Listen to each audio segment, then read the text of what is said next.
আরে দারোয়ান, তুমি আমার ঘরে? ম্যাডাম, আমার খুব শীত লাগছে। বাইরে ঠান্ডা বাতাস বইছে। আমি বারান্দায় থাকতে পারছি না। বাহিরে প্রচণ্ড শীত। তাই আমি আপনার অনুমতি ছাড়াই আপনার রুমে চলে আসছি।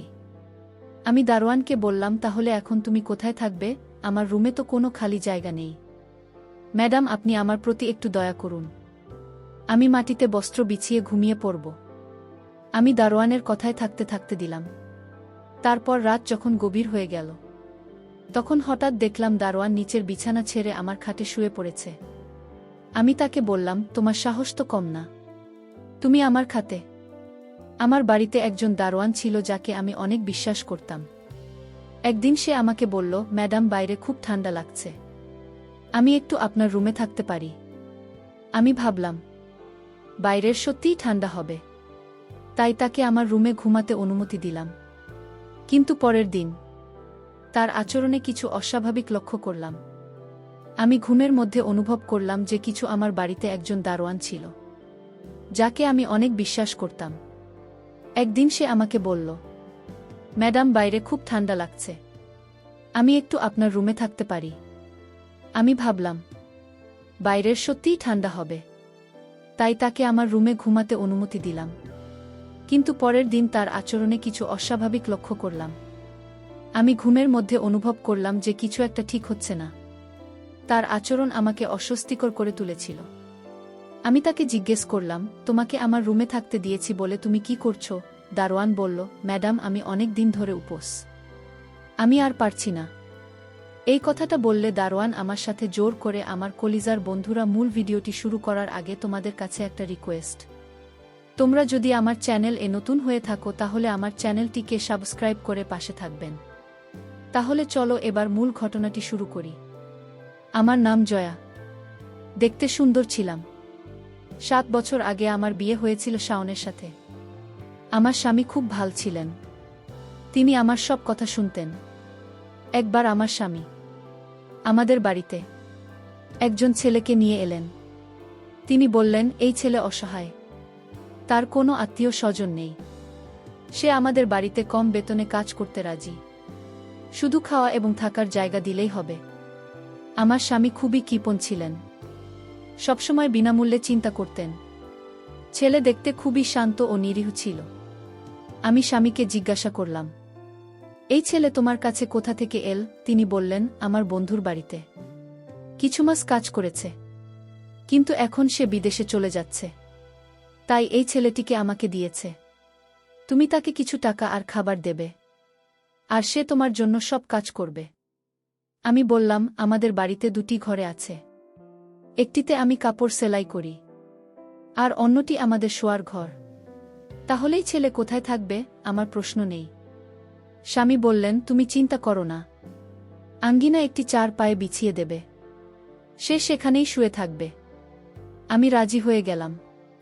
ছেলে ছিল খুব শান্ত। সকালে আমি তাকে রান্নাঘরের কাজে লাগিয়ে দিলাম। সে আমার সমস্ত কাজ চুপচাপ করে দিত, এবং আমি নিজের পুরো বাড়ি পরিষ্কার করতাম। আমি তাকে নাচতে দিয়ে দিলাম। সে চুপচাপ খেয়ে নিল। আমি বললাম, তুমি কথা বলো না কেন? সে বলল, ম্যাডাম, আমি আপনার সাথে কথা বলবো। আমি বললাম, তোমার বাড়ির কেউ নেই? সে বলল, আমি জানি না। যখন আমি চোখ খুললাম তখন নিজেকে না তার সঙ্গে দেখলাম। যখন আমি 10 বছর বয়সী ছিলাম তখন একটি মহিলা আমাকে অনাথ আশ্রম থেকে নিয়ে এলেন। বললেন, তার ঘরের সন্তান নেই এবং তাকে একটি শিশুর প্রয়োজন। তিনি বললেন, আমি তাকে ভালো স্কুলে ভর্তি করান, ভালো শিক্ষা দেব। কিন্তু 10 বছর বয়সে তিনি আমাকে ঘরের কাজে লাগিয়ে দিলেন, ছোট ছোট কাজ, বাসন ধোয়া, অতিথিদের সামনে ভাষণ দেওয়া। এইভাবে জীবন কাটাতে থাকলাম। যখন সেই মহিলা মারা গেলেন তখন তার স্বামী আমাকে বাড়ি থেকে বের করে দিলেন। তারপর আমি অন্য জায়গায় কাজ শুরু করলাম। যখন কেউ আমাকে 2 বেলা রুটি এবং থাকার জায়গা দিয়েছিল। খুব দুঃখজনক ছিল তার জীবন।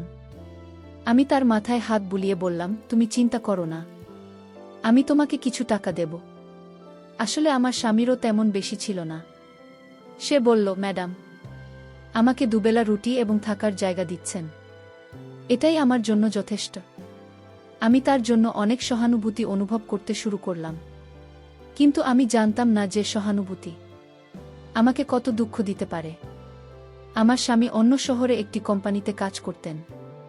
তার কোম্পানির মালিক মাঝে মাঝে আমার স্বামীকে অন্য শহরে অর্ডার দিতে পাঠাতেন।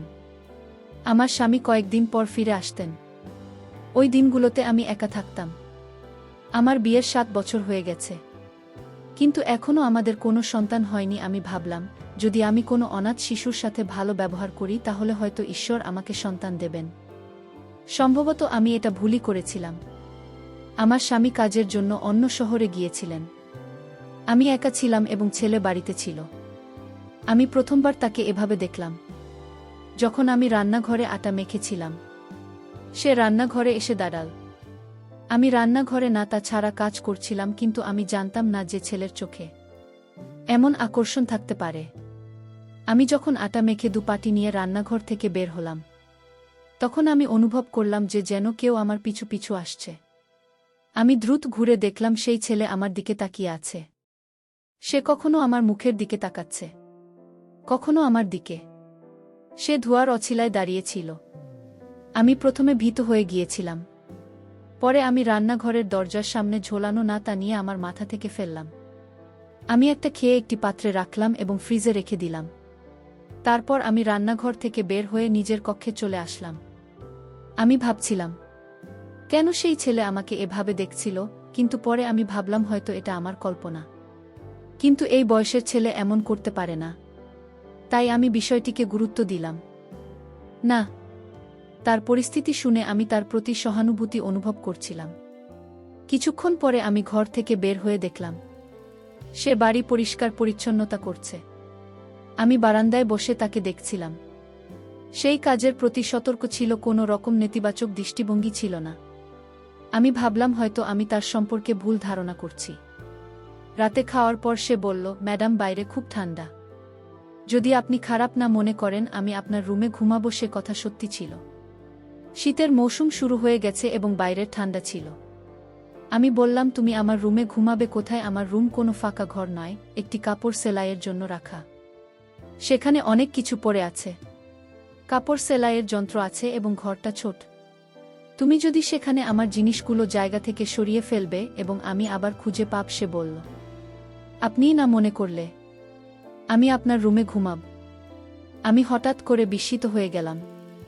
তারপর সে বলল, ম্যাডাম, কি আমি মাটিতে বস্তু বিছিয়ে ঘুমাই? কিন্তু বাইরে খুব ঠান্ডা। তার কথা শুনে আমি তাকে আমার রুমে ঘুমাতে অনুমতি। কিন্তু তার মুখে আমি অদ্ভুত আনন্দের চিহ্ন দেখছিলাম, যেন সে অনেক খুশি হয়েছে। সে তৎক্ষণাৎ নিজের বিছানা তুলে এনে আমার রুমে মাটিতে বিছিয়ে শুয়ে পড়ল। আমি অন্ধকারে ঘুমানোর অভ্যাস ছিলাম, তাই আমি ঘুমানোর আগে রুমের লাইট নিভিয়ে দিয়েছিলাম। তারপর আমি আস্তে আস্তে গভীর ঘুমে চলে গেলাম এবং কখন আমি গভীর ঘুমে চলে গিয়েছি তা জানতেই পারলাম না। সকাল হলে আমি যখন ঘুম থেকে উঠলাম, আমার মাথা খুব ভারী লাগছে। হয়তো আমি বেশি সময় ঘুমিয়ে ফেলেছিলাম। আমি ঘড়ি দেখলাম 10টা গেছে। যদিও আমি সাধারণত 9টার আগে উঠে যেতাম, কিন্তু আজ আমার মনে হচ্ছে ছিলাম অনেক দেরিতে উঠেছি। আমি এখনো বিছানা থেকে উঠিনি।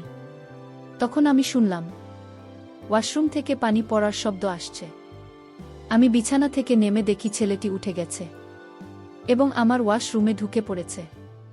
তার সাহস দেখে আমি অবাক হয়ে গেলাম যে সে আমার অনুমতি ছাড়া আমার ওয়াশরুম ব্যবহার করছে। আমি ভাবলাম সে যখন বাইরে আসবে আমি তাকে বলব যে ভবিষ্যতে সে আমার রুমের ওয়াশরুম ব্যবহার না করে।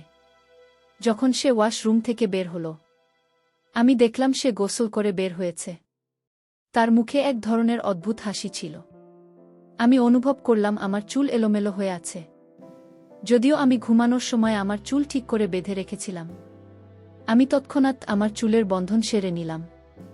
এরপর আমি রান্নাঘর থেকে বের হয়ে এসে দেখলাম সে বাড়ির কাজ করছে। তার মুখে কিছু অদ্ভুত আনন্দ ছিল।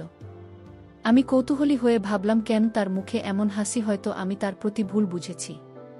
সন্ধ্যায় আমি হালকা খাবার তৈরি করে রেখেছিলাম।